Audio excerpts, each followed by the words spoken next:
विदाई हो, राम लक्ष्मी हुई है। भगवान ने घर की रौनक बेटी दी है। ये सुनते ही राम गहरी सोच में पड़ गया। उसे बेटी नहीं, बेटा चाहिए था, जबकि पहले भी उसका एक बेटा था, पर इस दफा भी उसे बेटा ही चाहिए था। राम गांव में एक छोटी सी दुकान चलाता था। उसकी आमदनी ठीक ठाक थी। वह अपने बेटे किशन से बहुत प्यार करता था और उसकी हर जिद पूरी करता था।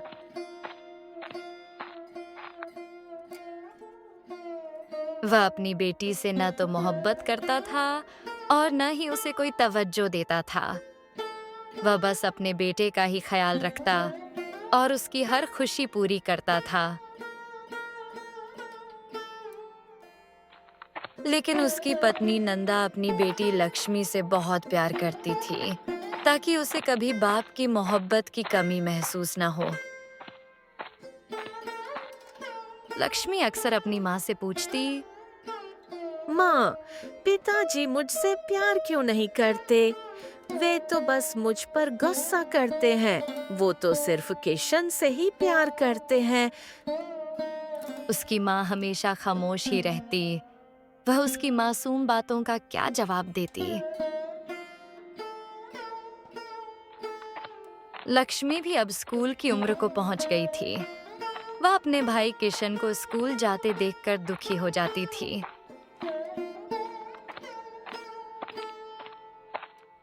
माँ, मैं भी भाई की तरह स्कूल जाना चाहती हूँ। हमारे गांव की सब सहेलियां स्कूल जाती हैं। आप पिताजी से कहें, वो मेरा भी दाखिला करवा दें। और लक्ष्मी की उम्र भी अब स्कूल की हो गई है। आप उसका भी दाखिला करवा दें, वह भी स्कूल जाना चाहती है। क्या? बिल्कुल भी नहीं। उसे पढ़ लिख कर क्या करना है? उसे तो ब्याह कर अगले घर ही जाना है। क्या फायदा उस पर अपना पैसा जाया करने का? उसे तो बस घर के काम सिखाओ। वह नंदा की कोई बात नहीं सुनता और चला जाता है। लक्ष्मी ये सुन के रोना शुरू कर देती है। उसकी माँ उसका बहुत दिल बहलाती है, पर वो बस रोती रहती है।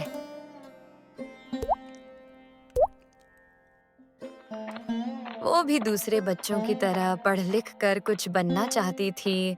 जब वो सबको स्कूल जाता देखती, तो बहुत मायूस हो जाती। पिताजी, मैं भी किशन भाई की तरह स्कूल जाना चाहती हूँ। फजूल बहस ना करो। तुमने पढ़कर क्या कर लेना है? किशन तो हमारा बुढ़ापे का सहारा है। तुम बस अपनी माँ का हाथ बटाया करो। लक्ष्मी कितना भी अपने पिताजी को समझा लेती, पर क्या फायदा था? किशन भैया, जो आप स्कूल में सीखते हैं, मुझे भी वो पढ़ना लिखना सिखा दें। नहीं नहीं पिताजी, मना किया है तुम्हें। तुम घर का काम किया करो बस। वो किशन को बहुत कहती है, मगर वो भी उसकी एक नहीं सुनता।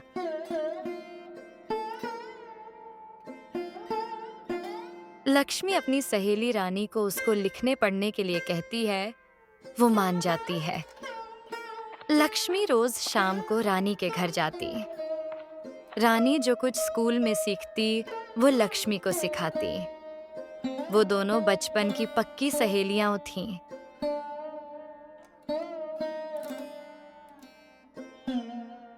अपने पिताजी से छुपकर लक्ष्मी भी आप कुछ पढ़ना लिखना सीख रही थी। माँ, मैं भी पढ़ लिख कर उस्तानी बनूंगी और गांव के सब बच्चों को पढ़ाऊंगी। हाँ बेटी, भगवान ने चाहा तो तू जरूर उस्तानी बनेगी। लक्ष्मी की तरह नंदा का भी अरमान था कि लक्ष्मी पढ़ लिख कर उस्तानी बने। क्या बात है नंदा, मेरा बब्बर शेर कुछ कमजोर लग रहा है। इसके खाने पीने पर ध्यान दो। जी, मैं तो दोनों बच्चों के खाने का ख्याल रखती हूँ। किशन बाहर दोस्तों में ज्यादा खेलता है, बस इसीलिए।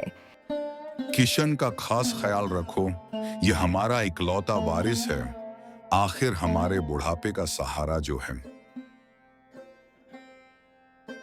किशन किशन और बस किशन, जैसे वो सिर्फ किशन का ही बाप हो और लक्ष्मी किसी और की बेटी हो।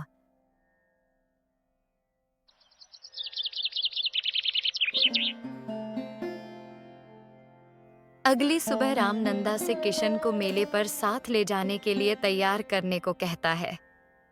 पास खड़ी लक्ष्मी अपने पिता से कहती है, पिताजी, मैंने भी आपके साथ मेले पर जाना है। नहीं, तुम अपनी माँ के साथ जाना, मैं सिर्फ किशन को लेकर जा रहा हूँ। वह भी अपने पिता का साथ महसूस करना चाहती थी। उनके साथ किशन की तरह मेले पर जाना चाहती थी, पर राम को उस मासूम जान से कोई लगाव नहीं था। मत उदास हो लक्ष्मी, हम दोनों मेले पर जाएंगे। मैं वहाँ तुम्हें ज्यादा सी चीजें ले दूंगी। लक्ष्मी को उसकी माँ चाहे जितना भी बहला ले, लेकिन वह दिल से जानती थी कि उसके पिता उससे नफरत करते हैं और माँ बस उसे यह एहसास नहीं होने देना चाहती थी।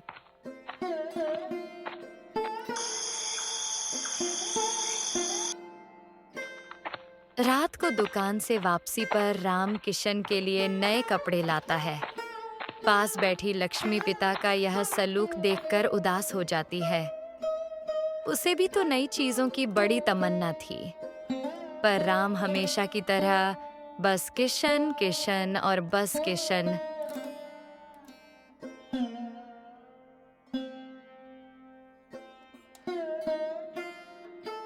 माँ, जब पिताजी को बेटी पसंद ही नहीं थी तो भगवान ने मुझे बेटी बनाकर इस दुनिया में क्यों भेजा? क्या सब कुछ बेटे ही होते हैं? बेटियां कुछ नहीं होती? फिर भगवान बेटियां पैदा ही क्यों करता है? उसकी माँ हमेशा खामोश ही रहती। वह उसकी मासूम बातों का क्या जवाब देती? भगवान तू मुझे पैदा ही न करता, मेरी जगह मेरे पिता को एक और बेटा दे देता। मैं तो बिल्कुल बेफजूल सी हूँ। मेरा क्या फायदा है? पिताजी मुझसे नफरत करते हैं। वो हमेशा अकेली बैठी यही सब सोचती रहती है।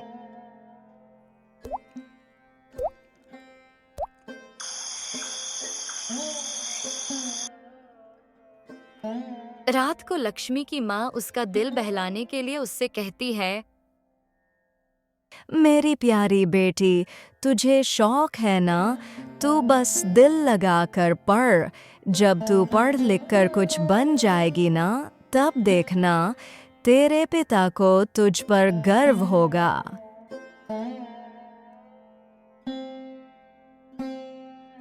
लक्ष्मी को तो वैसे भी पढ़ने लिखने का शौक था, पर अब वह वाकई पढ़ लिख कर अपने पिता को कुछ बनकर दिखाना चाहती थी। वह और भी मेहनत से पढ़ने लगी।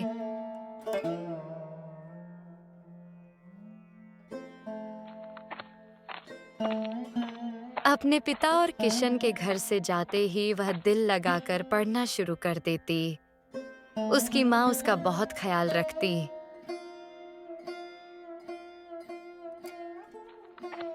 ऐसे ही बस वक्त गुजरता गया।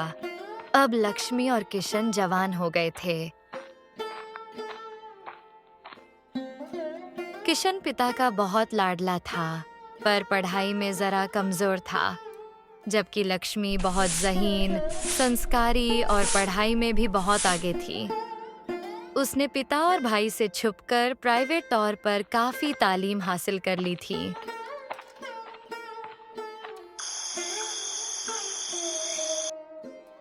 रात को राम घर आता है और अपनी पत्नी नंदा से कहता है, नंदा, मैंने किशन को पढ़ने के लिए शहर भेजने का फैसला किया है, ताकि वह वहां ज्यादा अच्छी शिक्षा हासिल करे और कामयाब हो सके।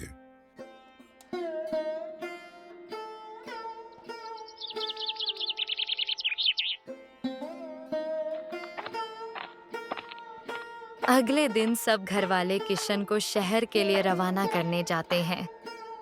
वे सब उसे उदास नजरों से अलविदा करते हैं।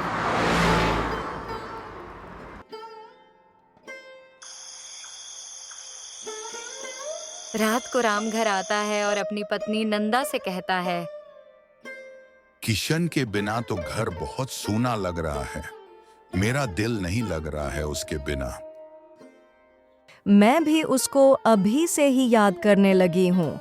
घर की रौनक तो बच्चे ही होते हैं ना, बस भगवान उसे सफल करे।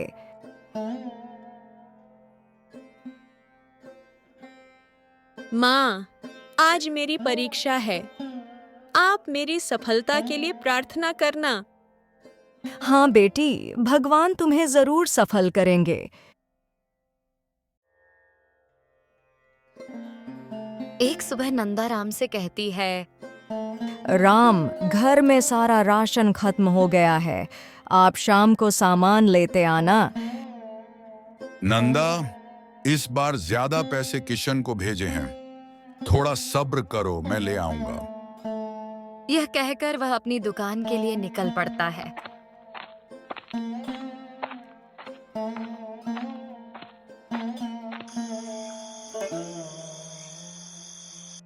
रात को राम घर आता है और अपनी पत्नी नंदा से कहता है, नंदा, तुमसे बहुत जरूरी बात करनी है।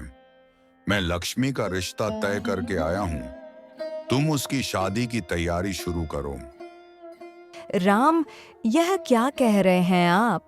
लक्ष्मी अभी इतनी बड़ी नहीं हुई, और वैसे भी उसकी रजामंदी के बिना ऐसा कैसे हो सकता है? किसकी रजामंदी? मैं उसका बाप हूँ। हर फैसला मैं ही करूंगा। और वैसे भी वह अब शादी की उम्र को पहुंच गई है।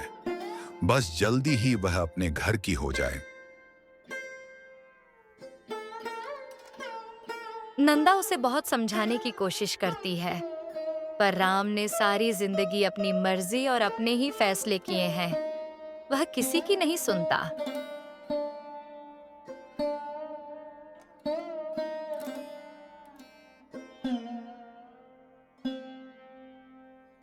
लक्ष्मी अपने कमरे में खड़ी ये सारी बातें सुन लेती है। उस पर तो जैसे कयामत ही टूट पड़ी हो। कुछ बनने की उसकी आशाएं और सपने सब टूटते हुए उसे नजर आ रहे थे।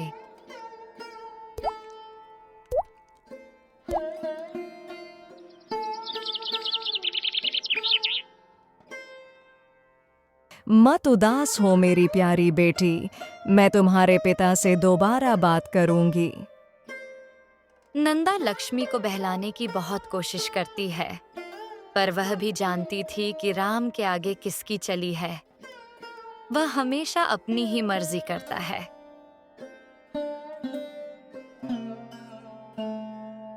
उधर राम की अचानक दुकान पर तबीयत खराब हो जाती है। वह चक्कर खाकर गिर पड़ता है और बेहोश हो जाता है। गांव वाले उसे फौरन अस्पताल ले जाते हैं। नंदा और लक्ष्मी भी जल्द ही अस्पताल पहुंच जाते हैं। आपके पिता के दिल में छेद है। हमें कुछ दिन यहाँ रखकर उनका इलाज करना होगा और फिर उनका ऑपरेशन होगा। यह सुनकर दोनों माँ बेटी बहुत घबरा जाती हैं। हाय लक्ष्मी, यह सब क्या हो गया? हम ऑपरेशन के इतने पैसे कहाँ से लाएंगे? और किशन भी तो शिक्षा के लिए पैसे मांग रहा है। अब क्या करूं? तुम्हारे पिताजी तो अस्पताल में पड़े हैं। क्या करूं? कुछ समझ नहीं आ रहा। और अगर दुकान वह न चली तो घर में पैसे कैसे आएंगे? आप इतना परेशान मत हो। भगवान है ना, वे हमारे इस मुश्किल वक्त में मदद करेंगे। आप बस पिताजी का ख्याल रखें। मैं कुछ सोचती हूँ। आज लग रहा था कि लक्ष्मी वाकई बड़ी हो गई थी। अब वह अपनी माँ को दिलासे दे रही थी। लक्ष्मी अपने परिवार से बहुत प्यार करती है। अब वह अपने पिता की दुकान खुद संभाल रही थी ताकि घर का खर्च न रुके। वह पूरा दिन दुकान चलाती और नंदा अस्पताल में राम को देखती रहती।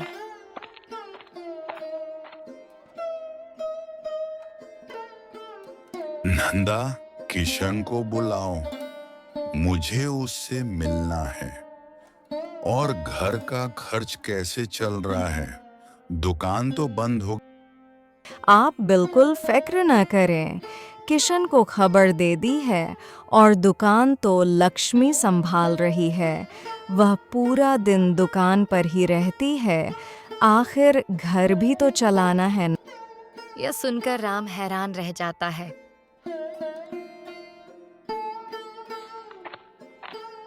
वापसी पर डॉक्टर नंदा से ऑपरेशन के पैसे जमा करवाने के लिए कहता है। ये सुनकर वह परेशान हो जाती है।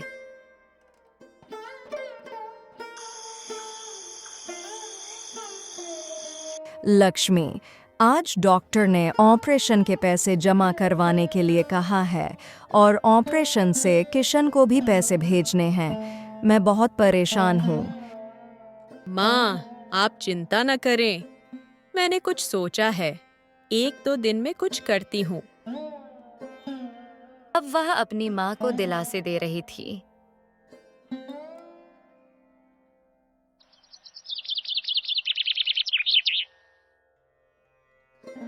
अगली सुबह वह बहुत समझदारी से अपनी दुकान को गांव के जमींदार के पास गिरवी रखकर कर्ज लेती है।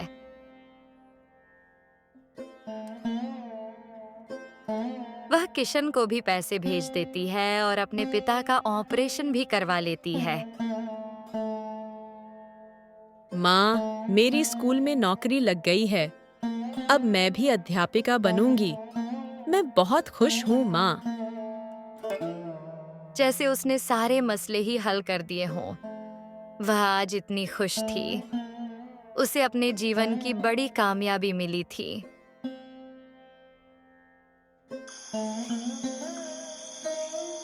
नंदा, इतने पैसे कहाँ से आए? मेरा ऑपरेशन भी हो गया और किशन को भी पैसे भेज दिए। ये सब कैसे हुआ?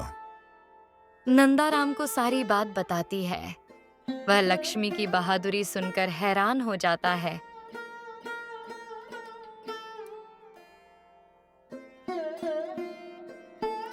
लक्ष्मी इतनी समझदार और इतनी बहादुर थी। मुझे तो पता ही नहीं चला कि आज उसने मेरे बिना जैसे घर को संभाला है। शायद किशन भी न संभाल पाता। उसे पढ़ाई का इतना शौक था कि वह मुझसे छुप छुप कर ही पढ़ती रही। आज उसकी पढ़ाई कितनी काम आई है, मैं अपनी बेटी को समझ ही नहीं पाया। वह सारी रात सो नहीं सका, बस सोचता ही रहा। लक्ष्मी एक समझदार और बहादुर बेटी थी। उसे अपने परिवार से बहुत मोहब्बत थी। वह सुबह बच्चों को पढ़ाने स्कूल जाती और दोपहर को वापसी पर अपने पिता की दुकान संभालती, ताकि जल्दी जमींदार को कर्ज चुकाकर अपनी दुकान वापस ले सके।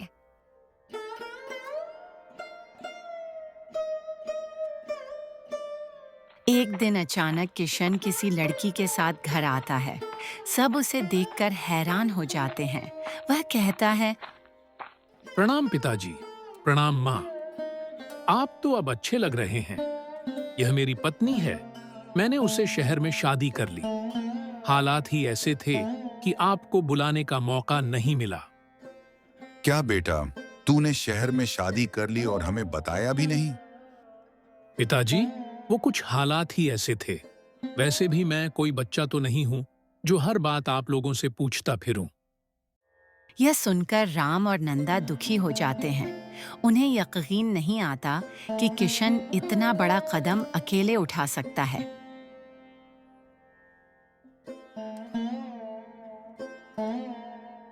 नंदा, किशन पर तो मुझे बड़ा मान था। मैंने उसे बहुत ज्यादा मोहब्बत दी, उसका सबसे ज्यादा ख्याल रखा, पर उसने हमें कुछ भी ना समझा, हमें किसी काबिल भी ना समझा। और मेरी बेटी लक्ष्मी, जिससे मैंने कभी मोहब्बत न की, कभी उसका ख्याल न रखा, देखो आज वह सबसे बढ़कर मेरी हमदर्द निकली। हे भगवान, ओ यह क्या दिन दिखाया है तूने। बेटा किशन, तू अब यहीं रुकेगा ना? तेरे और बहू के लिए कमरा तैयार करवा देते हैं। तेरे पिता तुझसे नाराज हैं, लेकिन तू यहाँ रुकेगा तो वे खुद ही मान जाएंगे। वैसे भी ऑपरेशन के बाद से उनकी तबीयत कुछ ठीक नहीं रहती। अच्छा हो अगर तू उनकी दुकान संभाल ले। लक्ष्मी तो अपनी नौकरी कर ही रही है, वो बेचारी सारा दिन थक जाती है, पर किसी से कुछ कहती नहीं। बता ना बेटा कुछ। माँ, मैं आपका दिल तोड़ना नहीं चाहता, पर नैना यहाँ इस माहौल में नहीं रह सकती। वह शहर की आदी है। हम तो यहाँ बस आपसे मिलने और पिताजी को देखने आए हैं। क्या मुझे अपनी जिंदगी अपनी मर्जी से जीने का हक नहीं है? क्या हुआ जो उनको बताए बिना शादी कर ली? कोई पाप तो नहीं किया ना?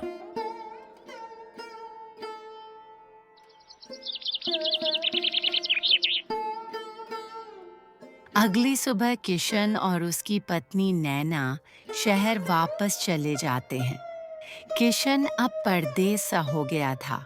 वह अपनी पत्नी नैना के साथ शहर में बसने चला गया था। ये बात राम को और भी कमजोर कर रही थी। आखिर राम ने बहुत से सपने देखे थे किशन को लेकर। वह हमेशा किशन से कहता था, हमारे बुढ़ापे का सहारा।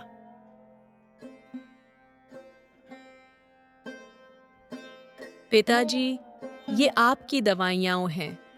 मैंने माँ को समझा दिया है, वो आपको समय पर दे देंगी। और शाम को आपको अस्पताल भी जाना है, आपके कुछ टेस्ट होने हैं। मैं दुकान बंद करके जल्दी आ जाऊंगी, आप तैयार रहिएगा। मुझे माफ कर दो लक्ष्मी, मैं एक अच्छा पिता नहीं बन सका। मैंने तुम्हें बहुत दुख दिए, तुम्हारा सारा बचपन खराब कर दिया। कभी तुम्हें समझने की कोशिश नहीं की, कभी तुम्हें वह मोहब्बत नहीं दी जो किशन को दी। मुझे माफ कर दो, मैं पिता कहलाने के लायक नहीं हूं।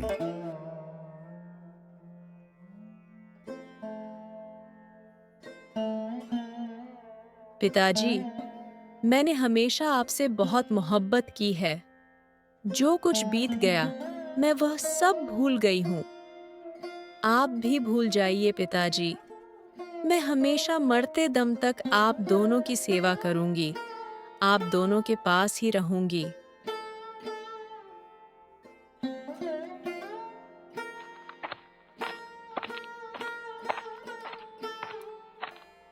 बेटी भगवान का सबसे कीमती वरदान है। बेटी घर की रौनक और घर का सुकून है। बेटियां हर मुश्किल वक्त में माता पिता का सहारा होती हैं। ये विदा होकर भी दिल से कभी विदा नहीं होती। इनसे से ज़्यादा मोहब्बत करें, इनका बहुत ज़्यादा ख्याल रखें, क्योंकि ये ज़्यादा देर आपके पास नहीं रुकती। एक दिन इन्हें अपने घर जा बसना है और आपका घर सूना कर जाना है।